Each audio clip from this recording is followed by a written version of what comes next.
काली घाटी गांव में हर रात ठीक 8 बजे के बाद एक अजीब सा सन्नाटा छा जाता है। हवा चलती तो है, लेकिन उसकी आवाज़ भी जैसे डर जाती है। और उसी सन्नाटे को चीरती हुई लाल घाघरा पहने एक औरत बाहर निकलती है। कहते हैं उसकी आंखें ऐसी हैं जैसे किसी ने इंसानियत को जिंदा जलाकर उसकी राख उनमें भर दी हो। वो किसी को मारती नहीं है, वो उससे भी ज़्यादा खतरनाक कुछ करती है, कुछ ऐसा जिससे मौत भी एक राहत लगने लगे। उसकी तलाश हमेशा एक ही चीज़ के लिए होती है, एक अकेला जवान आदमी। उस रात भी ठीक 8 बजे गांव पर वही सन्नाटा छा चुका था। लाल घाघरा वाली औरत आंखों में अजीब सी भूख लिए किसी का इंतजार कर रही थी। और अगर गलती से भी कोई उसकी नज़रों में आ जाए तो वो जिंदा तो रहता है, पर फिर कभी किसी को अपना चेहरा दिखाने लायक नहीं बचता। लोग कहते हैं वो औरत नहीं, एक अधूरी प्यास है जो हर रात किसी की जिंदगी से कुछ छीन लेती है। गांव के आखिरी छोर पर एक पुरानी जर्जर वीरान कोठी खड़ी थी। उसे देखकर ही लगता है जैसे वहां समय रुक गया हो, या फिर कुछ ऐसा है जो मरकर भी नहीं गया। और लोग कहते हैं उस कोठी में कोई इंसान नहीं रहता, वहां रहती है लाल घाघरा वाली, जो सिर्फ एक चीज चाहती है, अकेले डरे हुए चुप रहने वाले पुरुष। आज की कहानी विराट की है। 24 साल का एक IT स्टूडेंट जो शहर से गांव आया था कुछ दिनों के लिए। उसके रिश्तेदारी में एक बुजुर्ग दादी थी। वो उनके साथ ठहरा था, जो हर शाम घर में ताला लगाकर कहती, बेटा आंधी चले तो छत पर मत देखना। लेकिन कुछ बातें जितनी रोकी जाएं उतनी ही खींचती हैं।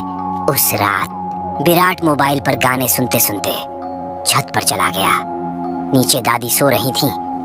अचानक तेज हवा चली और एक लाल कपड़ा उड़कर सीधे उसके चेहरे से चिपक गया। उसने घबराकर उसे फेंका और जैसे ही नजर उठाई, सीढ़ियों पर एक औरत बैठी थी।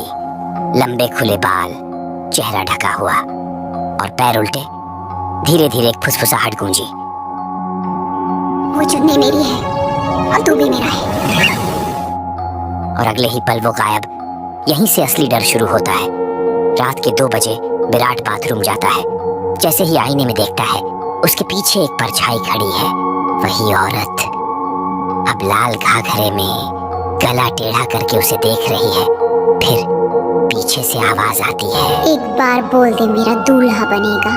विराट चिल्लाना चाहता है, पर आवाज गले में ही अटक जाती है। सुबह तक उसके होठों पर खून के निशान थे और गला सूख चुका था। वो गांव छोड़ने की बात करता है, लेकिन दादी बस इतना कहती है, बेटा अब बहुत देर हो चुकी है। क्या हुआ दादी? क्योंकि जो भी उसका घाघरा छू लेता है वो सीधा उसकी सुहाग रात में पहुंच जाता है, वो भी एक मरे हुए शरीर के साथ। उस रात विराट बिस्तर पर लेटा था। अचानक उसके हाथ अपने आप बंधने लगे।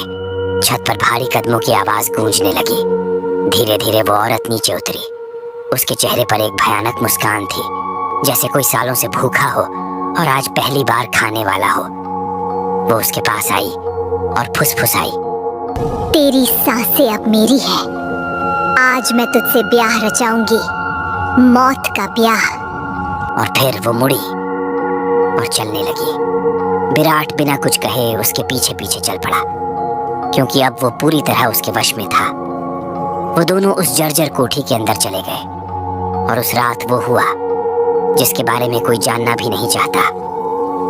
अगली सुबह गांव वाले हिम्मत करके कोठी में घुसे।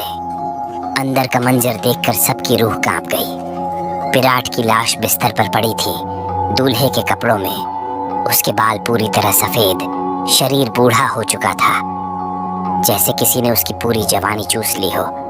और दरवाजे पर खून से लिखा था, जो भी रात में अकेला होगा वो मेरा होगा। अगला कौन? तो याद रखना, अगर कभी किसी नई जगह रात गुजारो और लाल घाघरा तुम्हारी तरफ बढ़ता दिखे तो भाग जाना, क्योंकि अगला नाम शायद तुम्हारा हो।